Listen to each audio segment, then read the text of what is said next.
$1 billion Idean. Welcome back to another exciting segment.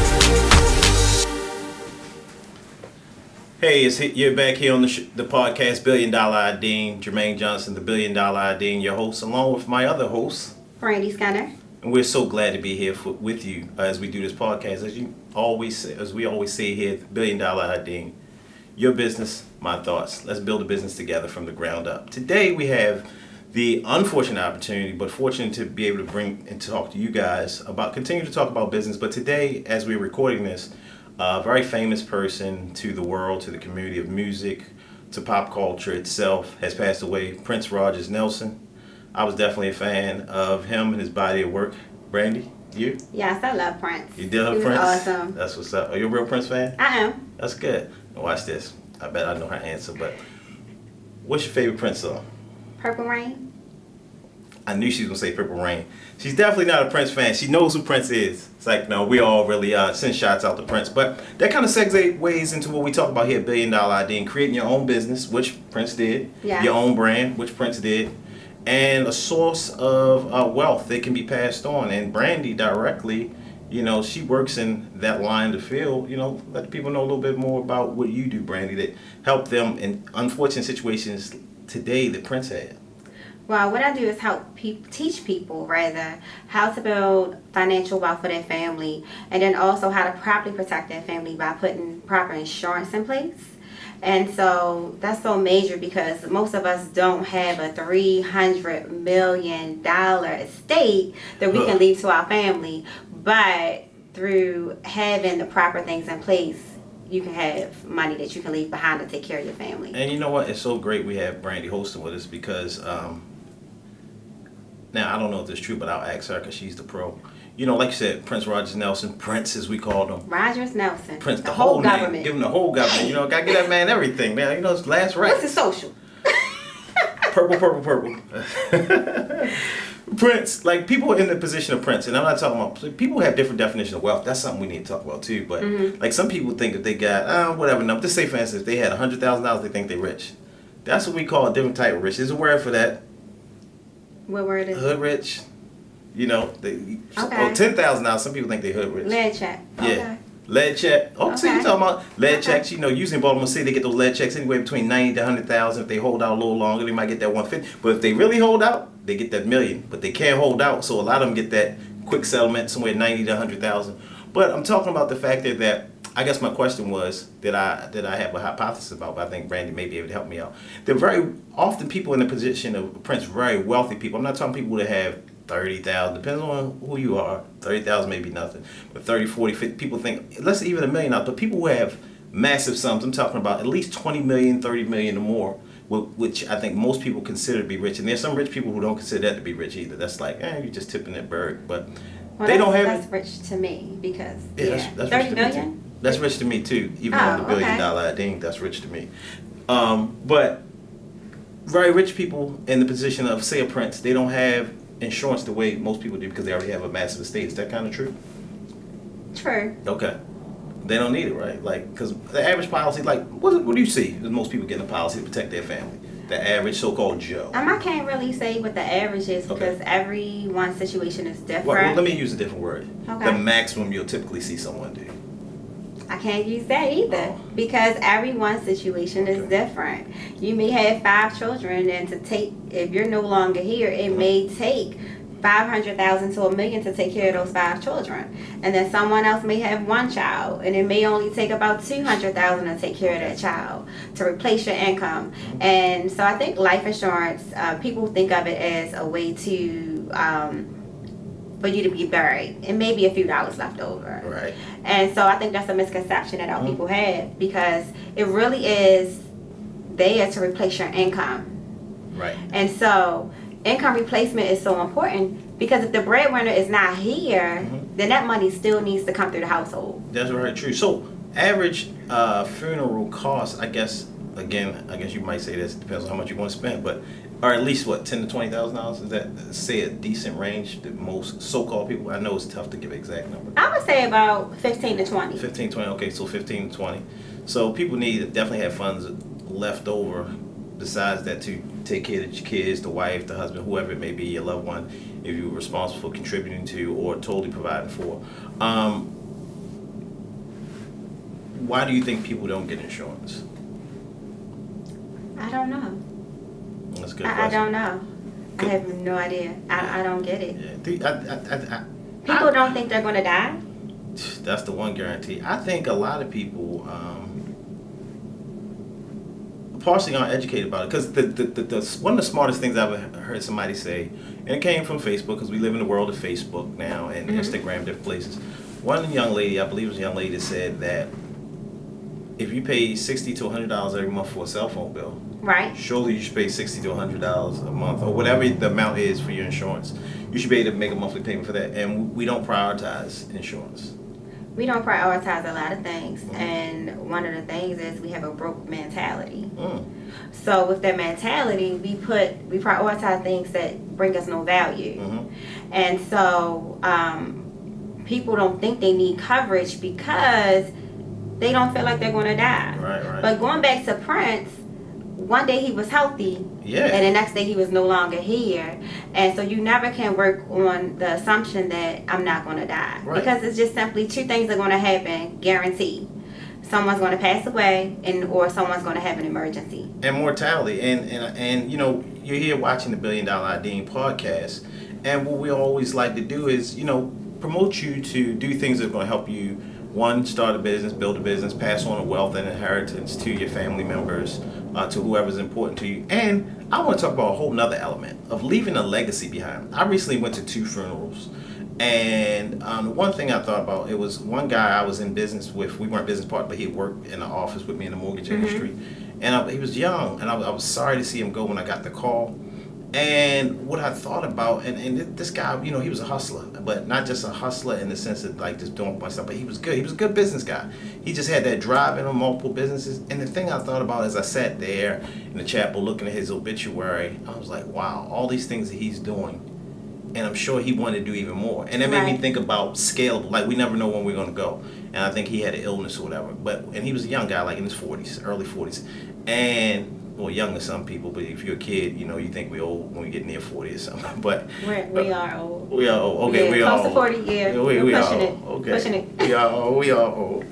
And I was thinking about scalable. And like Prince definitely had what we use the term scalable business, or something that's real big, or something you can leave on. So, you know, just like when Michael Jackson passed away, he leaves behind an inheritance, a estate, all those things. And a lot of us, we may do things in our lifetime, but is it really scalable, or is it something big that you can leave on? And I want to encourage everybody to create something that's big that you can leave on. You know, I don't care if you have to partner with someone, purchase a part of a business, be a minority owner, majority owner, some kind of way.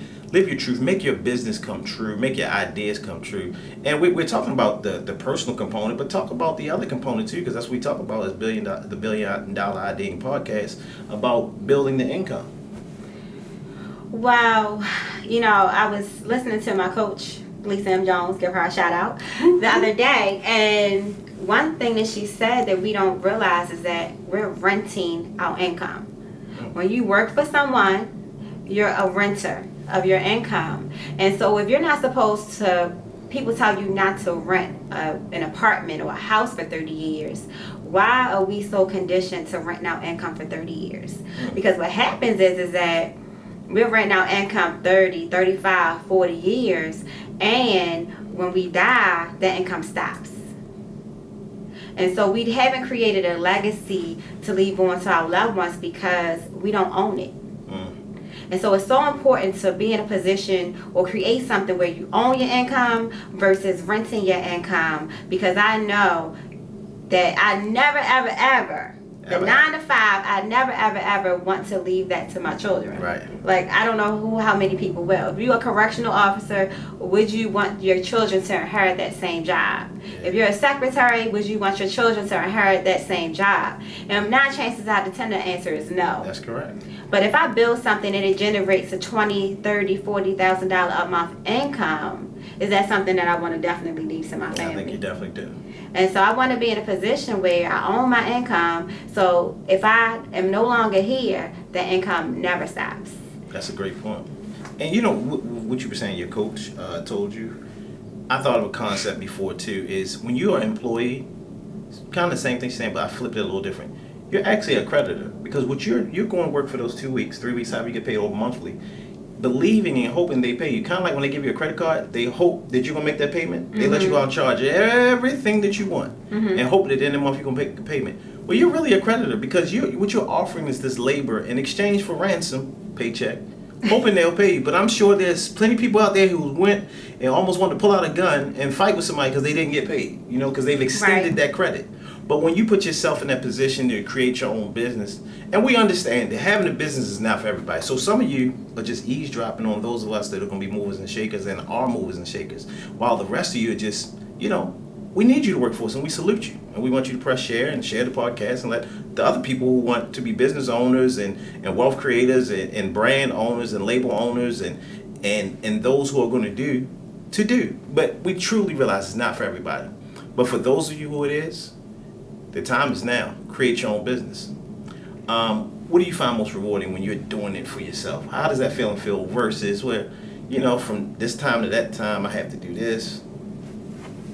So, what's your question? How does it feel when you're making that money for yourself? When I'm making that money for myself. Instead of making the money for your job, they tell you, this is what I'm going to give you. But you can kind of, determine what you're going to get based on your drive with your own business.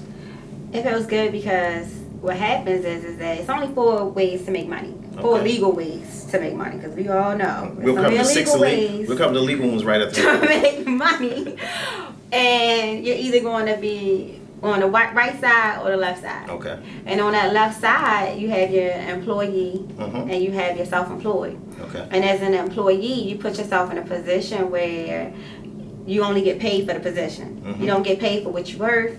You don't get paid for your efforts. You just get paid for the position. Right. So you can go and work early.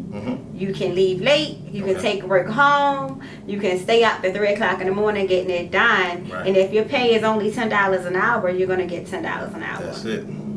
But when you put yourself in a position where you're self-employed, then now you put yourself where you can kind of dictate how much you want to make. So if I want to go out and I want to make $1,000 today, I know with my efforts, all I have to do is go out and put that effort in to make that $1,000. And so when you're an employee, you never, ever, ever have that choice. Right. And so I just like that I can choose to make $1,000 today if I want to. Right. So, I'm saying. Oh, I'm just saying. What you need? to make that $1,000. Make that $1,000 real quick.